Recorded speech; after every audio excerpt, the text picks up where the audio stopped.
Ok, je pense qu'on va pouvoir commencer. Donc bonjour et bienvenue à ce webinaire. Donc ce webinaire est un peu exceptionnel. D'ailleurs, vu que c'est un peu exceptionnel, on a également sorti les accoutrements pour pouvoir fêter ça. En effet, dans ce webinaire, on va un peu fêter les 30 ans de SolidWorks. Et oui, ça fait déjà 30 ans. Alors il y en a, Jacob d'ailleurs, je crois que tu n'étais pas né, hein. Je pensais, Non, je je te crois que t'es connais. né. Je suis né pour SolidWorks. Donc voilà, on va essayer de partager des anecdotes. Vous allez voir l'agenda. C'est un webinaire sur un format qui est un peu spécial et on a aussi essayé aussi de rendre ce webinaire très interactif. Les intervenants d'aujourd'hui, on est deux. Donc il y a Jacob, qui est expert Bonjour. technique en CAO, et ainsi que moi, donc Eric Chastanet, qui est également expert technique, plutôt sur la partie simulation. Voilà. Donc on va se partager aujourd'hui la présentation, on va vous accompagner durant cette balade de SolidWorks, on va dire. Alors aujourd'hui, au niveau de l'agenda, dans un premier temps, on va parler un peu déjà de l'histoire de SolidWorks, quand est-ce que ça a commencé, quels étaient les débuts, comment ça a évolué avec quelques dates clés. Ensuite, dans un second temps, on va avoir une session qui va être intéressante parce que c'est une session de tips and tricks. Donc, on a sélectionné 4 domaines de tips and tricks pour ce webinaire. Il faut savoir qu'on verra un peu plus tard dans le webinaire, mais on a encore une autre surprise pour plus tard, justement, au niveau des tips and tricks. Donc là, c'est la partie un peu technique. Certainement, vous aurez peut-être des questions. On risque d'être un peu rapide parce que c'est un format où on nous a dit oui, voilà, faut pas éclater faut pas éclater le temps, donc ça peut être un peu rapide. C'est pour ça. S'il y a des questions, posez-les. De toute façon, vous pourrez le revoir après le replay.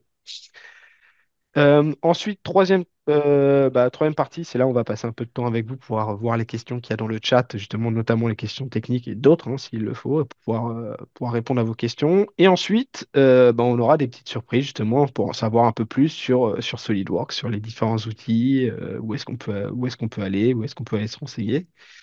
Enfin, on a également une vidéo avec un message de Giampaolo, hein, qui était notre ex-CEO de SolidWorks et aussi voir un peu qu'est-ce qu'il y a après SolidWorks au niveau de la vision chez Dassault Systèmes. Alors, déjà, peut-être que ça va rappeler quelque chose. Alors, toi, Jacob, encore une fois, tu n'étais pas né en 1995. Je sais même pas d'ailleurs si tu as déjà utilisé Windows 95. Je pense pas, non. Non, voilà. Moi, je l'ai utilisé, Windows 95. Donc, moi, ça me rappelle hein, ces grands écrans cathodiques. Donc, oui, c'est là, c'est une des années où est sorti SolidWorks. Donc en effet, vous avez vu que ça a pas mal changé hein, au niveau de la technologie. Donc c'était voilà ce qui s'était passé il y a 30 ans. On voit la différence au niveau de l'interface, bien entendu. On a beaucoup travaillé. D'ailleurs, ce sera intéressant si vous pouvez taper dans le chat l'année à laquelle vous avez commencé à utiliser SolidWorks. On va voir si on a des utilisateurs, certainement des utilisateurs assez récents, mais d'autres qui sont peut-être un petit peu plus un peu plus anciens.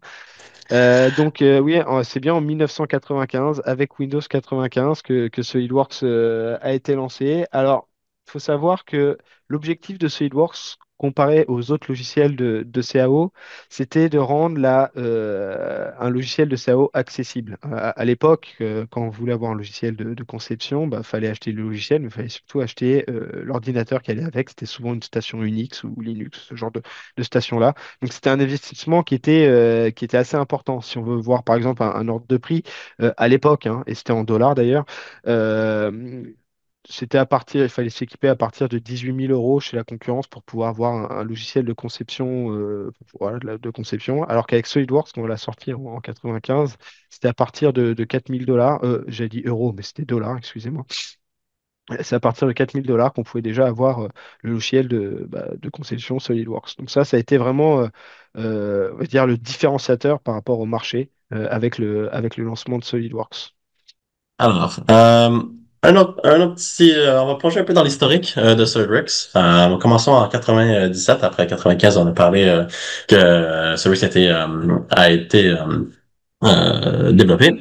Mais en 97, on était déjà rendu avec SolidWorks qui était disponible dans plus que 43 pays dans le monde, avec 150 partenaires qu'on avait, revendeurs et intégrateurs également. On avait à peu près 6000 postes installés chez à peu près 3000 clients.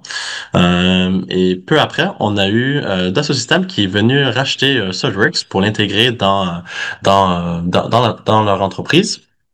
Et après ça, en 98, on a lancé le premier programme Certified SolidWorks professionnel qui permet de faire des certifications et d'assurer qu'on a des licences derrière, ou des certifications, désolé, pour assurer qu'on est à un certain niveau technique sur SolidWorks. Et ce programme continue ce jour-ci. Après ça, encore en 98, on a également lancé la version d'éducation, qui était pour le but de mettre SolidWorks dans les écoles à des prix beaucoup plus raisonnables, et disponible à tout pour apprendre comment faire de la CAO. Après ça, en 99, on a eu le lancement du réseau User Group Network, SolidWorks User Group Network, le SWOGN qu'on appelle. Et ça permet d'échanger à travers de différents et de créer des réseaux avec d'autres utilisateurs SolidWorks dans le monde professionnel, mais également avec d'autres qui utilisent pour raisons personnelles. Alors, c'est juste pour partager une passion de la CAO et notamment, ils sont venus à la 3D Experience World plusieurs fois. Faut savoir que cette communauté-là est très active, par exemple aux États-Unis, aussi en Middle East, en Afrique. Ce sont des communautés qui sont très très actives. D'ailleurs, il y a souvent même des gens des SolidWorks User Group qui finissent par nous rejoindre dans nos équipes. Et on peut voir également des webinars sur la chaîne de solidworks.com, des webinars avec justement ces fameux groupes d'utilisateurs, des passionnés de SolidWorks et de conception en général, d'ailleurs. Oui, merci Eric pour compléter. Alors, ici, on va voir tout le timeline. Alors, on commence encore en 95 avec le lancement de SolidWorks sur Windows 95. Après ça, dans l'année 2000, on a eu l'introduction de eDrawings comme outil de communication qui permet de communiquer des modèles 3D avec le viewer qui est gratuit à télécharger. Il est toujours en utilisation aujourd'hui. Alors ça, c'était très important pour partager des modèles 3D. Après ça, on continue dans les années jusqu'à 2006 où on a introduit d'autres technologies afin de démocratiser la simulation et la gestion de données. Alors, on a introduit simulation, flow simulation et PDM pour la gestion de données. Suite à ça, on a commencé à développer des applications qui étaient plutôt en dehors du domaine d'ingénierie pure. Alors, on voit Composer pour faire des illustrations, documentation technique, DraftSight pour la conception 2D, Plastics et Electrical, Inspection, on voit Model-Based Design, et aussi la CAM pour faire de la fabrication. Alors, on commençait à explorer dans plusieurs différents domaines. Et maintenant, en 2020, pas maintenant, mais il y a 5 ans, SolidWorks a été intégré avec la 3D Experience. Alors, on a eu 3D Experience SolidWorks dans le sens qu'on pouvait facilement collaborer avec d'autres collaborateurs dans nos équipes pour être sur une plateforme unifiée et facilement se partager des données et également avoir accès à les autres applications qui étaient disponibles du côté de la 3D Experience. À partir de l'année 2000, ça c'était le temps où on a commencé, comme j'ai dit, à aller dans différents domaines, mais pas juste sur les applications que SolidWorks développait, mais également sur l'offre commerciale, dans le sens que en 2014, par exemple, on a lancé My SolidWorks qui a permis à des utilisateurs d'avoir des ressources de formation et une communauté qui peuvent se partager des fichiers facilement. Alors, Masterworks, si vous l'avez pas encore découvert, je vous encourage de vous renseigner là-dessus. C'est très pratique.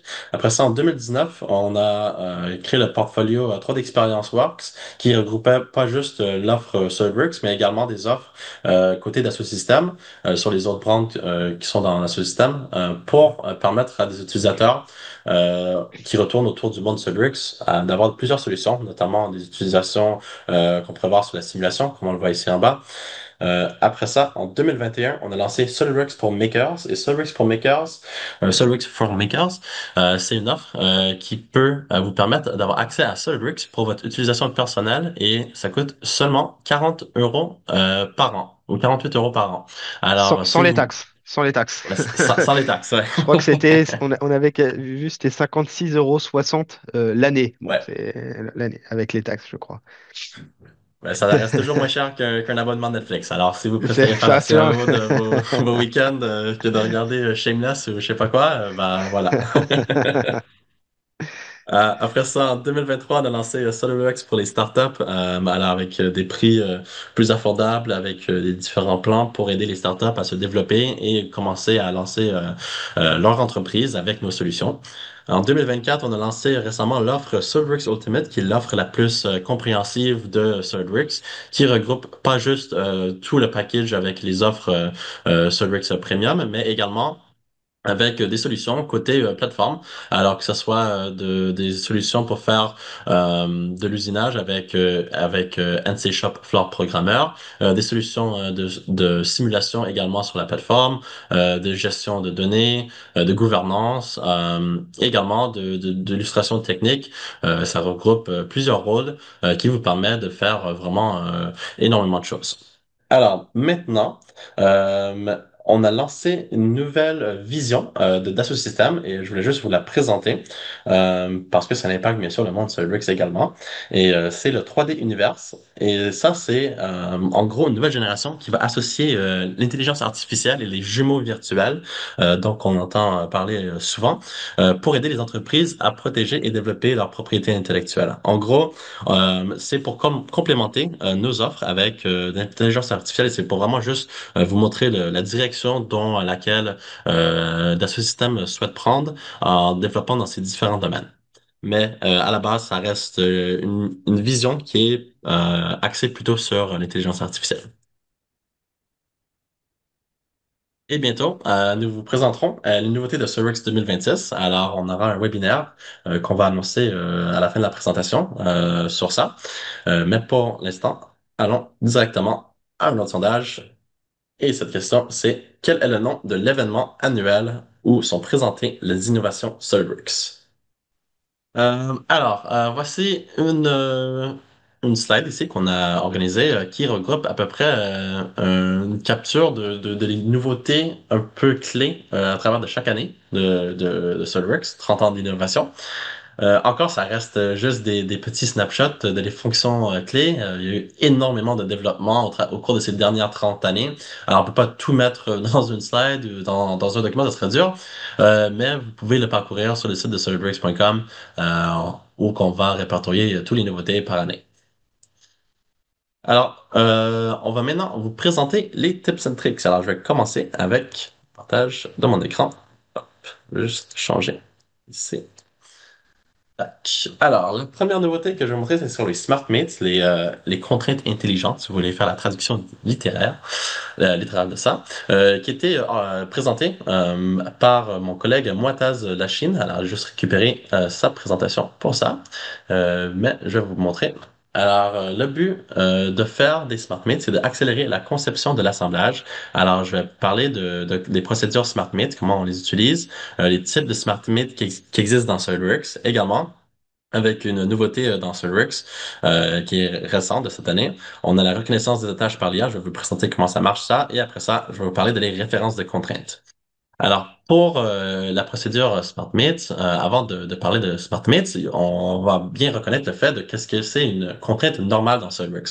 Contrainte normale, on peut suivre ce processus-là où on sélectionne deux faces et qu'on a ce petit menu de dialogue qui apparaît où qu'on peut sélectionner la contrainte ou également on peut cliquer sur Mate ou contrainte en haut à gauche de l'écran et on peut venir l'assigner avec un menu qui est dédié à ça.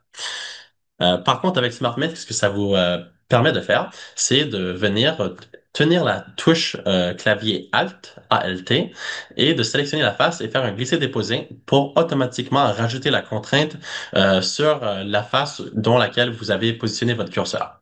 On peut le voir là. Je tiens Alt et après ça, je peux faire un glisser comme ça en tenant la face et je me mets sur la face dans laquelle je veux créer la contrainte avec. C'est très pratique d'utiliser les SmartMates et notamment une autre astuce que je pourrais vous donner sur le SmartMates parce qu'on là, on va plonger vraiment dedans, mais c'est d'utiliser la touche clavier tabulation. Quand vous faisiez la touche clavier de tabulation lors d'un SmartMate, vous allez reverser l'alignement de votre SmartMate. Alors, par exemple, si l'alignement n'est pas dans la direction dans laquelle vous souhaitez, vous pouvez tenir la touche clavier tabulation, tab, pour la virer de bord. OK. Une autre astuce que je peux vous donner, c'est quand vous faisiez ben, de l'assemblage, vous mettez vos contraintes et tout, Qu'est-ce que vous pouvez faire, c'est de directement glisser-déposer avec vos fenêtres en mode tuile dans SolidWorks un composant dans l'assemblage et il va automatiquement rentrer dans la mode de SmartMate, ce qui va vous permettre de facilement rajouter un composant directement dans l'assemblage et comme l'a montré, juste en glissant-déposant, on a directement mis le composant dans sa place et rajouté les deux contraintes. Je vais passer au prochain slide ici. Alors, ici, on a les types de SmartMates. On en a six différents. Il y a des types de les SmartMates entre les arêtes linéaires. Alors, quand on sélectionne une arête et on sélectionne un autre, ben là, ça va créer cette coïncidence. Après ça, il y a les faces planes qu'on va encore rajouter cette coïncidence où il y aura le petit menu de dialogue qui va apparaître de toute façon, qui va nous permettre de sélectionner quel type de contrainte on souhaite affecter à cette interaction. Après ça, il y a entre les sommets, comme on peut le voir. Et après ça, on rentre dans les faces coniques, qui va nous permettre de facilement positionner, par exemple, une vis dans un trou. Et on voit un très bon exemple ici, dans ce vidéo-là, de l'utilisation de la touche clavier tabulation pour reverser l'alignement, comme on peut le voir là. Après ça, on a les smart mitts entre des arêtes circulaires. En utilisant de la même façon, on utilise juste les arêtes circulaires à la place de la face conique pour facilement venir la positionner. Alors ça s'appelle aussi un vis d'emperçage. Après ça, finalement, on a les smart mitts qui sont basés sur des répétitions ou des brides. Alors, comme on peut le voir là, ça va s'aligner à les trous qui sont dedans. Et maintenant, je vais vous montrer la nouveauté. Alors, dans SolidWorks 2025 Service Pack numéro 3, on a rajouté la capacité qui était alimentée de l'IA pour vous permettre que quand vous allez insérer un composant dans vos assemblages, SolidWorks va automatiquement reconnaître, grâce à l'intelligence artificielle, s'ils sont une vis, etc., une pièce de visserie, je dirais, et automatiquement reconnaître que cela devrait avoir des contraintes associées. Alors ça, c'est très pratique si vous avez une pièce qui n'a pas rien derrière, il n'y a pas de contrainte de référence ou quoi que ce soit, ou référence de contrainte qui était mis dans la pièce, ben là, ça va reconnaître automatiquement la plupart du temps. C'est très puissant. Hop, passer au prochain. Tac.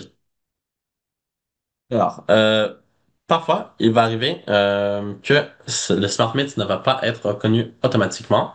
Par contre, dans cet exemple-là, on va juste positionner, et là, je vais vous montrer quand on utilise une différente méthode. On a ici juste une petite écrou qu'on va venir positionner, et si j'arrête la vidéo juste avant, juste pour vous montrer le principe. Tac, ici. Quand on met un petit composant avec une insertion d'un composant, il y en a les petites étoiles qui apparaissent ici. Ça veut dire qu'il y a des smart mitts qui existent pour venir automatiquement le positionner avec des contraintes dans l'assemblage. Alors, c'est juste à reconnaître pour voir qui va bien se positionner. OK. Hop. Après ça.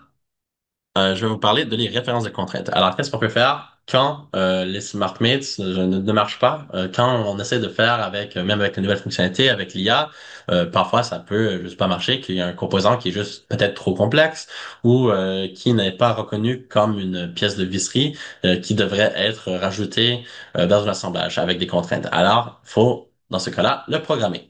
Alors, c'est ça qu'on va faire avec la référence de contraintes qui va nous permettre de venir insérer ces composants. Alors là, on voit dans cet exemple-là que le composant n'est pas reconnu. Il n'y a pas la petite étoile qu'il y avait précédemment avec l'autre pièce.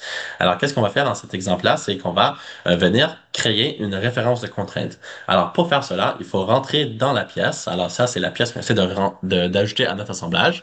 Et on va aller dans référence géométrie et cliquer sur référence de contrainte. Ça va nous apporter ce petit menu où on pourra spécifier et là, juste essayer de faire une petite pause sur la vidéo pour en parler. Ici, on a le menu. Alors, une référence de contrainte, on pourra sélectionner les faces avec lesquelles on veut que cette contrainte soit créée. Le nom référence, reference name, cela va spécifier si vous voulez assigner, par exemple, un nom, disons, spécial, on va l'appeler spécial. On pourra également créer des références de contraintes derrière sur la pièce dont laquelle on essaie de rajouter l'élément. Je vais vous montrer ça dans un exemple ici. Alors, je me rends dans le prochain exemple. qui va être celui-là. Alors, dans cet exemple-là, on a la pièce qui est bleue. La pièce bleue, on veut lui rajouter les petites pins qu'on voit ici dans ces deux positions-là, exactement comme ils le sont. Et dans cet exemple, on va juste supprimer ces deux vis pour montrer l'opération qu'on souhaite faire. Alors, je vais juste avancer la vidéo où qu'on est rendu à faire notre référence de contrainte. On l'assigne avec le nom spécial. Et on coche cette petite option qui va nous permettre de seulement rajouter la contrainte quand le même nom de référence existe sur l'autre pièce. Qu'est-ce que je veux dire par ça? C'est qu'on va venir créer notre référence de contrainte pour notre première pièce. Mais après, on va faire la même chose comme on le voit ici sur cette pièce bleue. Et on va l'appeler également spéciale. Et quand on coche cette petite option, ça va permettre uniquement que cette pièce va, ou cette référence de contrainte va être suivie pendant qu'on la rajoute à une pièce qui a le même nom de référence. Alors, encore, je vais avancer. Donc, on va aller au positionnement.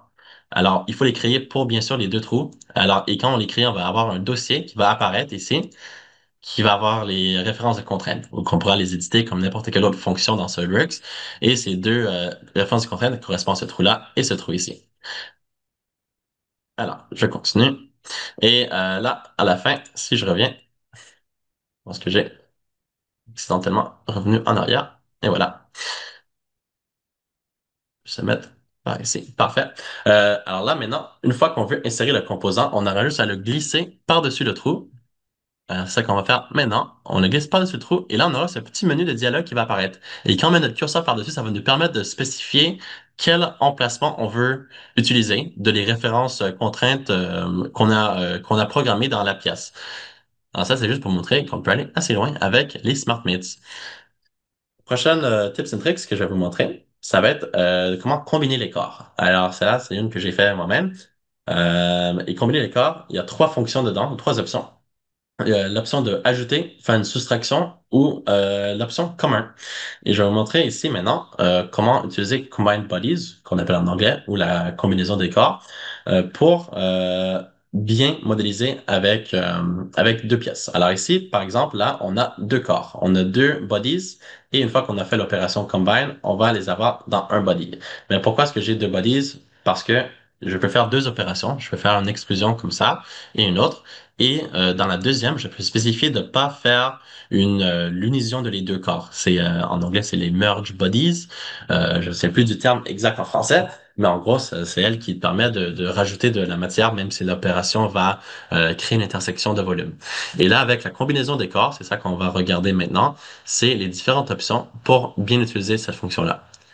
Alors, j'utilise ma petite barre de déroulement pour venir en arrière et après l'opération, juste pour vous montrer ça. Et après, quand je effectue l'opération, je peux venir l'éditer pour voir qu'est-ce qu'il y a dedans. Et là, je vois comment j'ai fait l'opération pour les combiner ensemble. Alors là, avec l'option commun qu'on regarde en premier, ça va prendre la région existante de les deux. Alors ici, on voit les deux corps, un qui fait la forme U et celle-là qui est cette petite forme ici qui va à travers. La fonction commun va prendre uniquement le volume qui s'intersectionne et juste garder ça. Alors ça, c'est en gros, qu'est-ce que Commun fait? On voit avec le petit preview, ça garde uniquement le volume qui s'intersectionne. Alors on peut penser à des utilisations assez pratiques pour ça que je vais montrer dans un deuxième exemple, mais ça, c'est le premier exemple. Après ça, on a la fonction ajouter. Ajouter va en gros juste de refaire l'extrusion qu'on avait fait avant, mais sans l'option cocher ou décocher d'unifier la géométrie. Alors, si avant on avait du volume qui s'intersectionnait, maintenant on n'en a pas. Ça va devenir juste un seul body, un seul corps. Et c'est ça qui va arriver quand on active l'option, et là on est rendu avec juste un corps qui va être le volume entier de les deux corps rajoutés ensemble. Après ça, on va regarder soustraction. Soustraction, il faut sélectionner un corps principal et un corps à utiliser pour faire la soustraction. Alors, dans ce cas-là, je vais utiliser ce petit corps ici en vert et le corps bleu va être celui que je vais faire la soustraction avec. Et quand je vais faire ça, ça va enlever le volume bleu, utiliser le volume bleu pour enlever cette matière du volume vert. Alors là, je peux faire le petit preview pour voir à quoi ça va ressembler. Alors, euh, oui, la fonction s'appelle combiner ou combiner les corps. Par contre, elle peut créer plusieurs corps. Et c'est ça que je vais montrer quand je change le corps principal avec le corps que j'utilisais pour faire la soustraction. Ben là, qu'est-ce qui arrive, c'est que je vais avoir trois corps qui pourront sortir de ça. Alors là, on voit les deux petits cercles avec cette forme qui reste. Alors ça pourrait créer trois corps. Alors juste pour garder ça en tête. Là, j'ai un autre exemple pour vous montrer des applications un peu différentes. On a déjà vu peut-être cette illusion optique qu'on peut voir un mot de les deux sens. Ben, je vais vous montrer comment on peut la créer en SolidWorks très facilement. Alors là, j'ai écrit SolidWorks avec des esquisses avec des lettres dedans et ça va me créer, comme on peut le voir. Ben là, j'ai fait l'opération, mais juste avant, j'avais 10 corps parce que j'ai 5 lettres dans chaque extrusion et ils s'intersectionnent et j'ai désactivé l'option de les unifier. Alors, ça va garder les 10 corps.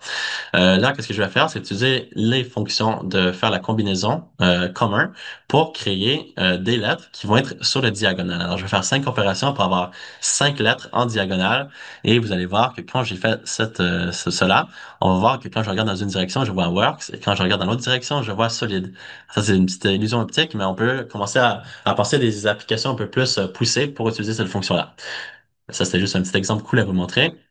Après ça, on peut utiliser l'exemple de combiner les corps avec la soustraction sur une pièce pour créer sa moule. Alors, comme on peut voir là, j'ai créé une petite boîte de matière que je n'ai encore pas unifié les corps. Alors là, une fois que j'utilise le combine bodies, le combiner les corps, avec la soustraction, je vais en gros juste enlever la pièce de le bloc pour créer son volume négatif. Et c'est ça qu'on va voir maintenant. Une fois que c'est fait, je n'ai plus la pièce, j'ai enlevé la pièce de ce corps. Alors, je peux créer le négatif de son volume. Là, c'est juste le dernier exemple que je vais vous montrer. Là encore, on a vu les options ajouter, soustraction et commun et je vous encourage de le tester pour essayer d'en profiter au max. Je vais maintenant donner la parole à Monsieur Eric pour vous présenter ces deux tips and tricks. Alors, le premier tips and tricks que je vais présenter, c'est sur les smart components ou les composants intelligents. C'est d'ailleurs une fonctionnalité qui est assez méconnue en réalité de nos utilisateurs SolidWorks et pourtant c'est extrêmement utile quand on a des pièces qu'on va aller souvent réintégrer, voire des assemblages qu'on va aller souvent réutiliser et intégrer dans d'autres assemblages. Donc, un smart component, en fait, c'est on va dire un composant ou un assemblage. Lorsqu'il est en fait, intégré dans un autre assemblage, il va insérer automatiquement d'autres composants. Par exemple, des boulons. Imaginons, on prend un moteur, on insère le moteur, mais ça va aussi mettre, par exemple, les boulons de fixation. Et ça va également aussi intégrer des fonctions, par exemple, des fonctions de perçage, d'enlèvement de matière, qui vont être liées au final, à cet assemblage-là. Donc très utilisé en fait pour des pièces qu'on va souvent je dirais, intégrer soit dans un même projet ou soit dans divers projets. Donc dès qu'il va y avoir des supports, voilà, des moteurs, des tuyaux, des connecteurs, voilà. Vous allez voir quand on va regarder la vidéo, c'est peut-être un petit peu plus parlant. Hop. Donc, si on prend l'exemple de ce moteur-là, donc on voit qu'on a un moteur électrique qui est sur une tôle. Donc, ce moteur électrique, on voit qu'on a également une poulie et qu'il est fixé à la tôle avec des boulons. Ce qu'on va faire, c'est qu'on va créer Make Smart Component pour convertir ce composant en Smart Component. Pour ça, c'est très simple, hein. Il suffit de sélectionner le composant principal, qui va être dans ce cas-là le moteur, et on va mettre également les composants qu'on souhaite y intégrer en plus. Donc là, on va sélectionner les quatre vis ainsi que la poulie. Et ce qui est intéressant aussi, c'est qu'on va aller aussi sélectionner les fonctions d'enlèvement de matière. Donc dans ce cas, c'est des enlèvements de matière, ce pas des perçages, mais ça fonctionne également avec des perçages, même des taraudages si on veut. Une fois qu'on a fait ça, bah, on a créé notre Smart Component. Donc déjà, vous voyez que c'est extrêmement simple à créer. Et maintenant, on va aller ouvrir la pièce pour voir comment ça se passe. Donc ça, c'est la pièce principale. Vous voyez qu'il y a ce petit éclair qui est apparu dans l'arbre, donc indique que c'est un Smart Component. Donc là, on va pouvoir aller voir les références, notamment au niveau des fonctions d'enlèvement de matière, ainsi que les pièces qu'on a rajoutées avec, qui sont les boulons et la poulie. Donc, ce qu'on va faire aussi, c'est qu'on va rajouter, on va utiliser ce qu'on a vu, hein, les contraintes de référence pour faciliter le placement de cette pièce. Donc là, par exemple, sur cette pièce-là, on va aller sélectionner une des faces du dessous. Comme ça, dès qu'on va aller l'intégrer dans notre assemblage, ça va automatiquement se caler directement sur la pièce avec une coïncidence de face. Donc voilà, notre smart component est créé et donc maintenant on va pouvoir le sauvegarder bien entendu et surtout l'utiliser dans un assemblage pour qu'on voit comment ça fonctionne. Donc là ici on a une plaque, là on est sur une pièce, donc ce qu'on va faire c'est que dans un premier temps on va convertir cette pièce en assemblage et on va aller sur cette plaque y intégrer y placer notre moteur. Donc, on va insérer un composant, on choisit notre moteur, on le glisse et là déjà vous avez vu dès qu'on est sur la plaque, hop, il se met automatiquement sur la plaque grâce à SmartMate. Donc là, on place hop, notre moteur. Et là, il y a un petit menu qui apparaît. Vous avez vu le petit éclair. Donc là, si je clique sur l'éclair maintenant, hop, ça va me proposer d'insérer justement tous les composants qui sont associés à ce moteur-là. Donc les composants qui sont associés à ce moteur-là, donc là, il y a une petite fenêtre de prévisualisation pour voir à quoi ça ressemble. On valide. Et là, on voit que on a du coup nos boulons qui sont insérés, ou les vis, la poulie, et surtout, il y a bien l'enlèvement de matière, les perçages qui ont été faits sur la plaque. Donc là, dès on se rend compte en fait de la puissance en fait de cette fonctionnalité. Comme je dis, hein, c'est souvent pas utilisé, méconnu de nos utilisateurs. Donc moi, je vous conseille fortement de tester. Vous avez vu, c'est extrêmement simple à créer. Et quand il y a des tâches qui sont répétitives, ouais, bah voilà, ça évitera, par exemple, pour ces boulons, de à chaque fois faire toutes les contraintes pour chacun des boulons. Donc là, on peut bien comprendre que ça va permettre de vous faire gagner pas mal de temps de manipulation et aussi réduire le risque d'erreur quand vous allez faire vos assemblages, par exemple, pour toujours utiliser les mêmes boulons. Ça, c'est un exemple. Voilà. Et surtout, si vous avez des modifications, bah, tout se refait automatiquement. Alors pour la mise en place des smart components, je vois qu'il y a une question dans le chat. Comme je dis, il faut aller en haut dans l'arbre et il y a sur la pièce, vous allez directement aller sélectionner dans le menu créer un smart component. Et à partir de ça, donc vous allez sélectionner donc, les pièces que vous voulez rajouter en plus. Donc nous, on avait par exemple le moteur et en plus, on a rajouté les boulons et les perçages. De toute façon, vous pourrez le revoir dans le recording du webinaire. Second Tips and Tricks, lui qui va plutôt porter sur la partie simulation, va avoir quelques astuces pour pouvoir préparer un modèle. Donc quand on parle de simulation, il faut savoir qu'il y a une règle d'or, c'est que moins il y a de pièces, moins il y a de problèmes.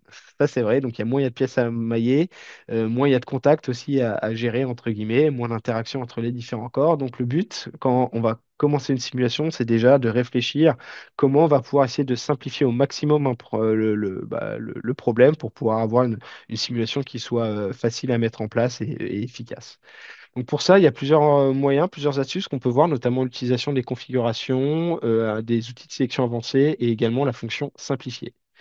Donc si on prend cet exemple-là, donc là bien entendu on ne va pas simuler, faire une simulation sur tout cet assemblage-là, mais on va s'intéresser notamment à l'assemblage du bras.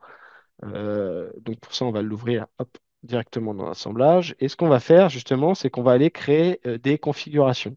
Donc pour créer une configuration, vous allez dans l'onglet hop, configuration. Et moi, ce que j'aime bien faire, c'est d'utiliser un nom comme Simplified, simplifié pour la simulation. C'est le genre de nom que j'utilise à chaque fois quand je veux faire sur la manipulation. Donc ça marche au niveau de l'assemblage. Mais ça marche également au niveau des pièces. Donc là, par exemple, si on voit cette pièce-là, on voit qu'on a plusieurs configurations, dont une configuration simplifiée. Et ça permet en fait de garder en fait l'assemblage principal. On n'est pas obligé de créer un nouvel assemblage. On garde les mêmes fichiers assemblage, mais c'est juste une configuration différente, simplifiée qu'on va pouvoir utiliser pour faire la simulation. Donc maintenant, on va travailler sur cet assemblage pour essayer de le simplifier. Donc là, typiquement, il y a des menus de sélection. Là, on sélectionne par exemple automatiquement toutes nos pièces de la toolbox pour pouvoir les cacher. On peut également utiliser un outil qui va permettre de sélectionner en fonction de la taille. Celui-là, je l'aime beaucoup. Il y a notamment cette petite barre là qu'on peut glisser et c'est très visuel pour voir automatiquement toutes les pièces qu'on va sélectionner. Hop. Et ensuite, on va aller les cacher. Alors, oups là, je me permets de revenir en arrière. Hop. Donc, quand je suis à cet endroit-là, je ne sais pas si vous avez vu, ici, j'aime beaucoup utiliser un raccourci qui s'appelle la touche S, donc la touche S comme shortcut, qui me permet d'afficher hop, on voit juste là, hop, cette barre-là. Et en plus, il y a une barre de recherche. Avant, la barre de recherche, elle était accessible uniquement au haut à droite de l'écran. Depuis, je crois, ça doit être la 2022 ou 2023, je crois. Il y a la commande, la barre de commande qui est directement intégrée dans l'onglet de la fenêtre qui est accessible via la touche S. Donc ça, moi, je l'utilise beaucoup. Ça me permet d'éviter de naviguer avec ma souris. Ça me permet voilà, de gagner beaucoup de temps. Et donc là, je vais cacher ces composants. Et une fois que j'ai caché tous les composants que je ne voulais plus, ben, de la même manière, je vais faire sélectionner tous les composants cachés. Encore une fois, j'utilise la touche S et la fonction supprimer pour supprimer les composants qui ne m'intéressent pas de l'assemblage. Maintenant, je vais vous montrer une autre fonctionnalité qui s'appelle la fonction tout simplement simplify ou simplifier. Donc là, je prends ma pièce, je lui donne un facteur de simplification, hop, que je peux changer, bien entendu, et je vais créer, ça va me permettre de simplifier automatiquement la pièce et de créer automatiquement une configuration. Là, vous avez vu. Donc ça m'a pris 2 minutes à simplifier ma pièce. Et bien entendu, on peut jouer avec le facteur pour plus ou moins simplifier la pièce. Donc de cette manière-là, je vais pouvoir ensuite la réutiliser. Vu que c'est une nouvelle configuration, je vais pouvoir la réutiliser dans ma simulation sans casser, je dirais, la continuité numérique. Un autre, je dirais, vecteur pour simplifier ces modèles, c'est de bien choisir ses conditions limites et aussi utiliser un maximum les connecteurs. C'est vrai que les connecteurs sont souvent pas assez utilisés. Donc là, par exemple, dans cet assemblage qui est un cardan, on va voir qu'on enlève la poignée, on enlève l'axe, on utilisera des fonctionnalités spécifiques pour pouvoir reproduire les comportements. Et surtout, là, ce que je veux vous montrer, c'est qu'on peut également automatiquement remplacer toute la boulonnerie, toute la visserie. Donc là, ces visseries et cette vis, elles ont été rajoutées via la toolbox. Et quand on crée une étude de simulation, on peut automatiquement convertir en fait, les vis de la toolbox en connecteur boulon. Ça paraît, en fait, ça permet de gagner quand même rapidement pas mal de temps. Surtout quand on va voir dans le connecteur, là, c'est ce que je montre à cet endroit-là, c'est qu'il y a déjà même une précontrainte qui a été directement renseignée dans le connecteur. Ensuite, là, je vous montrais une condition limite qui s'appelle le remote load ou remote mass, chargement à distance, je crois en français qui permet en fait de reproduire un effet de levier. Donc ça, c'est aussi quelque chose, souvent, je trouve que c'est pas assez utilisé dans les simulations. Parce que par exemple, dans cette simulation-là, on s'intéresse pas à ce qu'il y a dans le levier en lui-même, mais plutôt sur l'assemblage du cardan. Donc c'est vraiment un moyen de simplifier le modèle, parce que ça évite de créer des contacts, etc., d'avoir du maillage en plus. On n'a pas obligatoirement envie de résoudre les contraintes dans le levier, ça alourdit la simulation. Donc ça permet vraiment de simplifier la simulation, d'utiliser ce genre de conditions limites. Enfin, la troisième connecteur que j'aimerais vous présenter, pareil, lui, il est très méconnu parce qu'il a été introduit seulement SolidWorks 2022, donc il est assez récent. Et je crois que c'est à partir de SolidWorks 2023 qu'il est compatible aussi avec les études non linéaires. Donc c'est le connecteur, on appelle ça tige de liaison en français, donc linkage rod. Donc, ce qui est intéressant avec ce connecteur, c'est qu'on va pouvoir lui mettre plusieurs conditions de fin. Donc, ça peut être une rotule, ça peut être des conditions de pivot. Voilà, il y a vraiment différents types de conditions de fin qu'on peut sélectionner, ce qu'on appelle donc les end joints ici. Et également, on peut lui appliquer en fait un certain type je dirais de tige. En fait, il va y avoir, ça va comme créer une poutre, si vous voulez, entre les deux lieux de connexion. Et donc, il y aura même des contraintes qui vont être calculées dans cette poutre-là. On va pouvoir récupérer des taux de contraintes à l'intérieur, des taux de flexion, des taux de cisaillement à l'intérieur de cette poutre-là. Donc ça, c'est... Alors, on peut avoir une tige de liaison rigide, hein, sans calcul je dirais, de poutre. On peut justement utiliser ce calcul de poutre. C'est ce qu'on voit là en solide circulaire, en assignant un matériau et un certain diamètre. Donc ça, pareil, ce type de connecteur-là, ça permet de reproduire en fait un mécanisme sans vraiment devoir simuler, mailler ce mécanisme. Ça, c'est vraiment un moyen extrêmement intéressant d'alléger un modèle de simulation tout en reproduisant tout le comportement mécanique qu'on peut avoir dans toute une cinématique dans un assemblage complexe. Donc, si on résume ce qu'on a vu pour pouvoir, au niveau, je veux dire, préparer son modèle, c'est basé sur la simplification. Donc là, mon conseil numéro un, c'est vraiment utiliser les configurations Ça vous permet d'éviter de créer des nouveaux fichiers assemblage qui peuvent poser des problèmes. Et surtout, bah, s'il y a une autre personne qui travaille sur l'assemblage principal, qui fait une modification, si vous avez créé un nouvel assemblage, vous n'aurez pas ces répercussions des modifications. Donc c'est pour ça, ça permet vraiment de garder cette continuité numérique. Les outils de sélection avancés, pareil, souvent ils sont assez méconnus, on ne les utilise pas souvent. Et la fonction simplifiée, pareil, très méconnue de nos utilisateurs. Donc si vous la connaissez, c'est déjà très bien, mais souvent je sais que c'est assez méconnu de nos utilisateurs. Et enfin, le deuxième point, pour pouvoir simplifier ces modèles, utiliser un maximum les connecteurs, des conditions limites, je dirais, bien pensées pour pouvoir simplifier votre modèle au maximum. Et merci pour cette session de Tips and Tricks. Jacob, est-ce que tu peux reprendre la main? On travaille actuellement sur une série de vidéos YouTube, c'est ça qu'on voulait vous annoncer, qui sont les 30 Tips and Tricks pour les 30 ans de Cerberix, 30 tips, 30 ans. Un an par tips, why not? Notamment, on va avoir une première vague qui va être bientôt sortie avec des vidéos. Ils vont faire à peu près 3 et 5, entre 3 et 5 minutes. C'est comme on vous les a présentés aujourd'hui. Alors, c'est des tips peut-être qui sont pertinents pour vous, peut-être qu'ils ne le sont pas, mais je vous encourage à les regarder quand même parce que c'est vraiment les 30 meilleurs qu'on a imaginés. Et ce n'est pas juste nous qui l'ont fait. Côté Sodrix, ça va être aussi des partenaires qu'on a, des revendeurs, des personnes qui ont beaucoup d'expérience en utilisant Sodrix, qui ont participé à ces 30 tips. Alors vraiment, je vous encourage de garder attention à ça. On va continuer. Prochain slide. Et également, on a un concours à vous annoncer avec un grand prix à gagner. Alors, ce concours, c'est de faire une conception avec Solvrix et de faire un post sur LinkedIn. Alors, pour entrer dedans, il faut partager une image de votre projet Solvrix, accompagné par un hashtag qui va être requis. Encore, si vous voulez en savoir plus sur ce concours-là, il y a des conditions et modalités qui sont applicables. Et vous pouvez lire sur ce projet, vous renseigner plus envers nous. Comme ça, on peut vous partager les détails. Euh, mais ouais, pour participer, c'est ça, il faut utiliser le hashtag et vous allez recevoir un certificat officiel. Si vous êtes parmi les 10 finalistes euh, qui ont reçu le plus de commentaires et likes.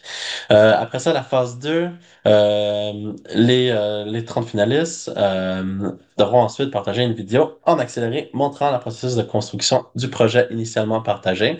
Alors, en gros, c'est une vidéo accélérée de votre conception dans Cerberus de votre projet. Et bien sûr, ça doit être un projet Solux, ça peut avoir de la géométrie ou de n'importe où d'autre, complètement conçu dans Solux. Mais après ça, les trois gagnants seront sélectionnés par un jury qui va être composé du Solux User Group Network dont on avait abordé au début de la présentation. Et ces trois gagnants, ils vont recevoir des billets pour l'événement de 2 jours à 3D Experience World 2026 à Houston aux États-Unis. Alors, ça fait 2 nuits à l'hôtel, les frais de déplacement, tout ça inclus. Alors, une valeur supérieure à 2000 euros, je n'hésiterai pas à y participer. OK. Maintenant, on va aller à un message de Gianpaolo Bassi, qui est le vice-président et directeur de Sodrix. Alors, on a une petite vidéo sur sa vision de Sodrix pour les années qui viennent. Alors, je la partager. Merci.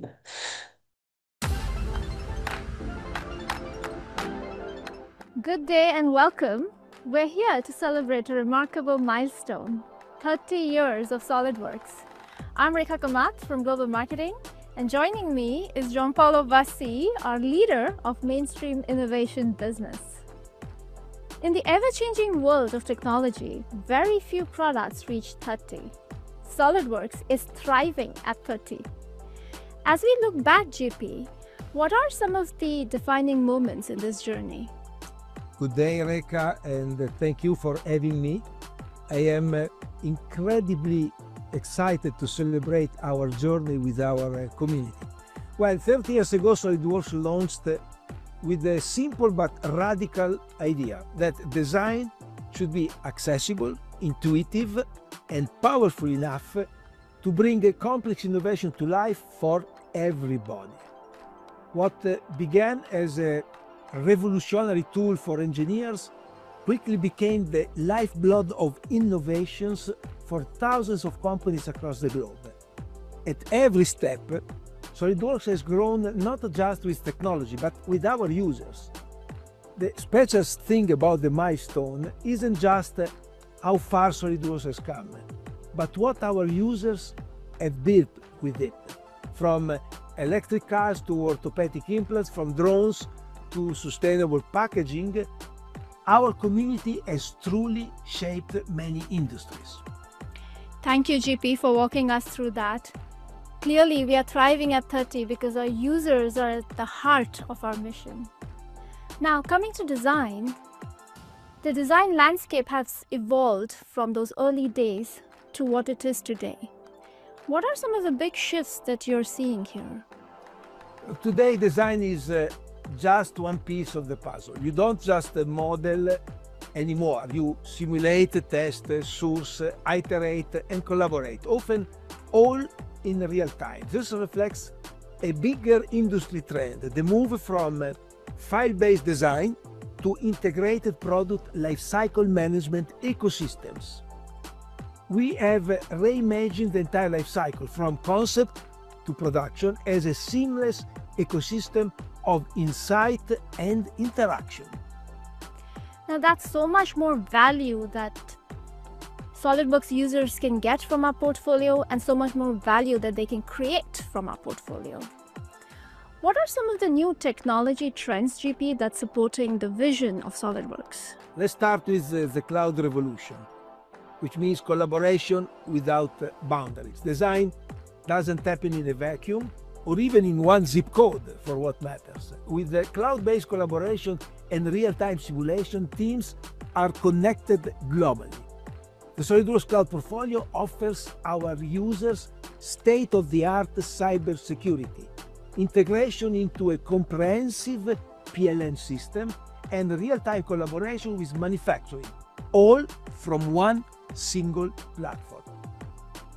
Cloud computing makes SolidWorks more accessible and flexible, allowing anywhere, anytime access from any device just with the internet connection.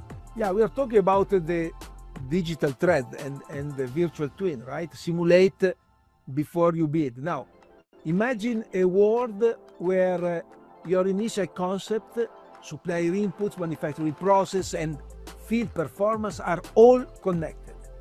That's the digital thread. The result is faster decision making, better compliance, and continuous feedback across the entire life cycle. Simulation used to be a step saved for the end, but now it's part of the design process. So really, front-loading simulation causes less design iterations. Now, coming to the mainstream business, GP, how do we accelerate adoption of simulation?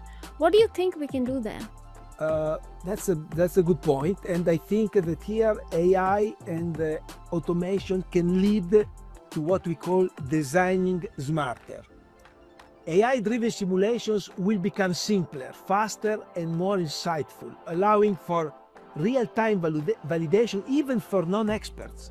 Artificial intelligence is rapidly becoming a core component of SolidWorks, transforming traditional CAD workflows into more intelligent and automated processes. Actually, AI is for everyone. It's already helping users optimize parts, accelerate many workflows, and spot design errors even before they happen. What used to take weeks is now done in moments, and those AI applications optimize performance while preserving human creativity. For our customers, this means accelerated innovation and fewer mistakes. That's exciting, GP. Now, will these smart designs also help with the goal of sustainability? The challenges our planet faces demand solutions that are both brilliant and conscious. The SolidWorks portfolio offers life cycle assessment tools that allow users to measure carbon impact, material efficiency, supply chain optimization, and recyclability right from the design stage. Our commitment is to provide the tools to lead that change, making sustainability a competitive edge. Now, what can our community look forward to in the next chapter of SolidWorks? Our vision for the road ahead includes pervasive and more sophisticated AI companions and generative automations that learn and evolve with your intent. Augmented reality tools that let you interact with your models in the world around you. Natural language interactions such as voice controlled operations, 3D model generators for text prompts, pictures, sketches, and so on. The future of SolidWorks is fundamentally centered around a new concept introduced at Dassault Systèmes called 3D Universes, which blends AI, virtual twins, simulation, and real-world data into a unified digital environment. GP, I truly believe that our first 30 years at SolidWorks are just the beginning, don't you think? Indeed, Reka, the best part of SolidWorks' journey is what's coming next. As they say, right, the best is yet to come. With that, GP, we thank our users for their trust, your feedback that keeps us motivated and inspired to do more. Thank you, GP. And with that, let's have a great 30-year anniversary celebration together. Yes, thank you.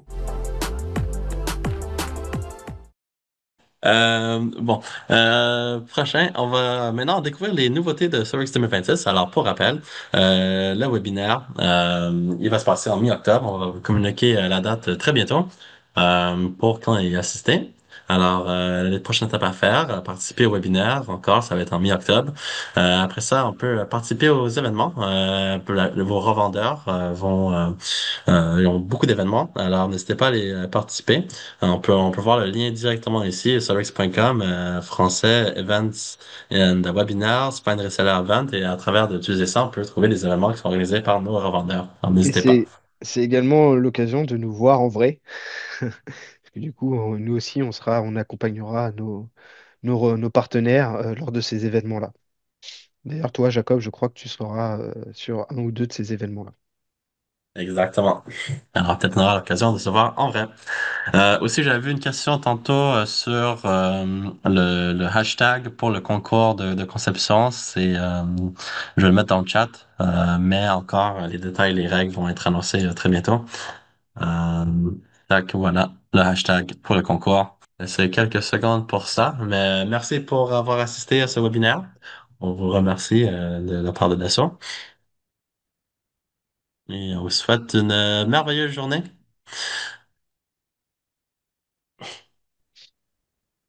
Merci, Jacob, également pour la présentation. Et puis, encore une fois, hein, le recording sera disponible sur la chaîne YouTube de SolidWorks France.